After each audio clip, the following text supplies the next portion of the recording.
Tula ng isang kuripot. Ako ay isang kuripot. Ako ay hindi madamot. Sa paggastos ako ay natatakot dahil pera ko ay hindi pinupulot.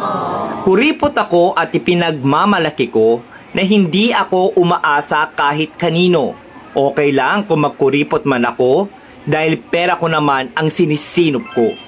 Ang pagiging kuripot ay hindi masama hanggat di ka nanloloko ng kapwa. Kaya wala akong dapat ikahiya kung naiinggit sa akin ang madla. Kuripot man ako sa inyong paningin, kinabukasan ko ang aking iisipin. Mga paninira ng iba ay di ko diringgin dahil ang makikinabang nito ay ako rin. Hindi kasalanan na maging kuripot ako, ang masama ay ang pagiging maluho. Huwag magpasikat kung hindi naman totoo, lalo nang kung sa utang nang galing ito. Ako ay kuripot magpakailanman. Pera ko ay aking papahalagahan upang may magamit sa kinabukasan at hindi na ako kailangang mangutang.